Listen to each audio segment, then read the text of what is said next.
Good morning, student. In previous lecture, we studied about importance of management and principles. Once again, revise in briefly. There were 7 principles we studied. First, providing manager with useful insight into reality. Okay, improving intelligence level of the management. So we provide manager with a useful insight into reality. Second point we studied optimum utilization of resource. Optimum means maximum utilization of resources. It means no wastage, minimum cost in a limited time. Third point we study scientific decision. Scientific decision means development logically, cause and effect. Okay, study about the development logic means cause and effect. So it must be scientific decision. We study these points. Now fourth point, meeting changing environment requirement. Okay, meeting changing the environment requirement means help in bringing changes. It must be necessary. One businessman, when we start that business, so it should be changes. He want to changes in that business. Okay, he do not want to constant earning. He want to improve. He want to get more and more benefits. So he must be necessary to change the environment to get more and more profit. Okay. Now fifth one, effective administration can get best result, best earning. So effective administration help to level up to take various decision. So can earn more and more profit. Now 6 point, fulfilling social responsibility means fulfilling social responsibility, doing tasks to uplift society as well as social responsibility must be kept in mind. Not only earning profit more and more, it must be keep in mind social responsibility. 7th point, management, training, education and research principle are the best for training and it's for top education syllabus. Okay, so they can effective and efficient result we can get from this management for the institution, for the organization. Okay, these points we studied in previous chapter. Now come to the Fayer's principle of management. Okay, Fayer's principle of management. Before the principle of management developed by Fayers, we study briefly get information about the Fayers. Who was Fayers? Look, Henry Fayers was born in France. Where? He was born in France. He got a degree in mining engineering. Okay, he got degree in mining engineering. There are so many degrees in engineering. So, in mining engineering in 1860 and started working as an engineer in coal mines company. Okay, first of all he started his working in coal mines because he got degree in engineering in mining. So, in 1888 he was promoted as the managing director of the company. Okay. After few years, he was appointed as promoted as the director of the company. At that time, the company was in the situation of the insolvency.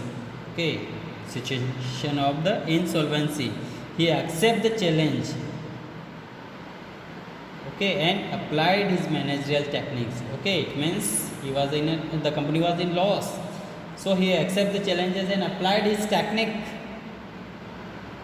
managerial technique to bring out the company from situation and succeed. Okay, he used his tricks, technology to bring out the company from this worst situations, and he got a succeed. When they retired after 30 years, the company was leading coal steel company with a strong financial background. When he was retired, the company was a strong financial background. Okay. So major contribution of Fayers. Okay, what are the contribution of Fayers to The principle of management of development of the organized company. First, Henry Fay's become famous father of management study. Okay, he was known as the father of management study and thought because of the following contribution. Why he was known as the father of the management study and thoughts? Because of there are some points given here.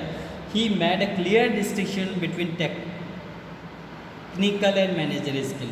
Okay, he made a clear distinction, clear division of the technical and managerial skill.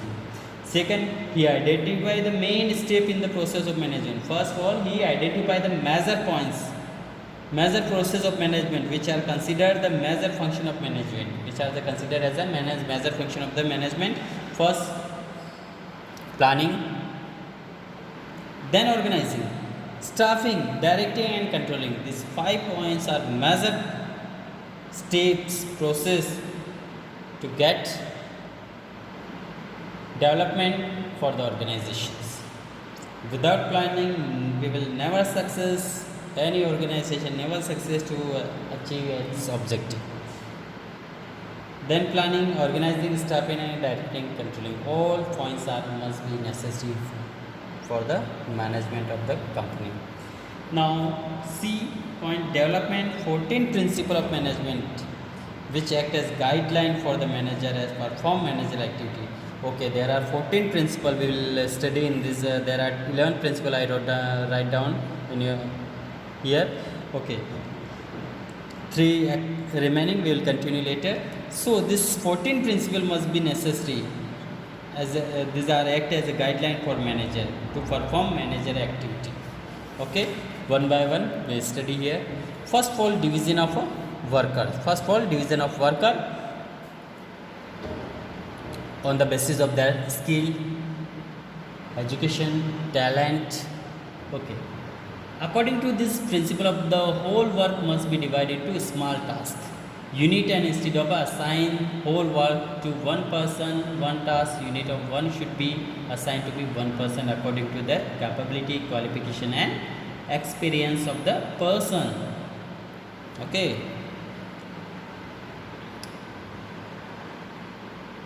For an example, when a person is perform a part of job again and again, he will become a perfect, and especially in his doing that the efficiency level will be improved. Fuel said not only the factory worker but technical, managerial and skill jobs should be also divided into a small segment for specialization according to their capacity, education, knowledge, technique, skill, so they can able to give best result. In a bank, one person is receiving cash, one is giving cash, one is making entry in passbook, one is giving loan, one is doing FD. So work is divided and bank operate efficiently. Okay. So in I think you might be visited in the bank, so you have seen there are different department, cash department, deposit department, FD department, loan department. So all the people can, especially in their particular work, so they can work efficiently and give best result for the bank. Same as well as in our school, different subject teachers doing that, teaching different subjects, so they can give best result. One teacher cannot teach all subjects in efficient manner. He is able to teach all the subjects, but he will not efficient manner teach you all the subject. He is especially in one either two subject. Okay, especially in one subject. So positive effect of the principle of division. So positive effect of this division of work. First, specialization. First, specialization. Okay, means whenever work is divided according to qualification, efficiency, capacity of the people, the automatically lead to specialization. Automatically he will be specialized in this field. Improve efficiency. Second, efficiency.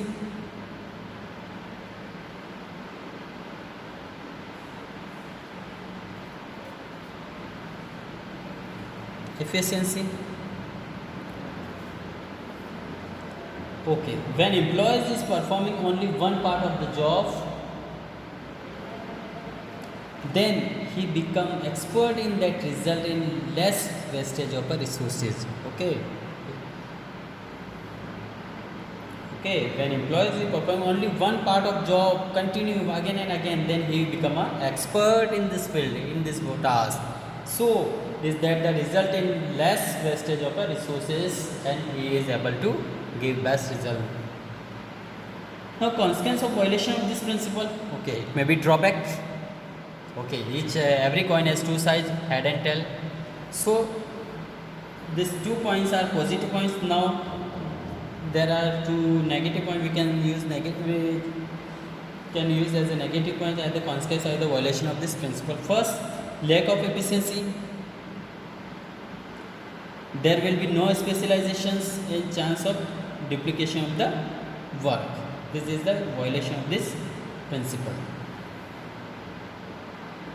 Okay, there are keywords for division of work, dividing the work in small units on the basis of their efficiency, their talent, their skill, technology, creating different department to get best result, allocation of the work as per capability of employee, allocation means the work allotted to different people on the basis of their ability, base of function of format technique, and base of delegation of a concept. These are the major points of the division of work. First principle we have completed given by the Fayes. Okay, next topic, next point we will continue in next lecture.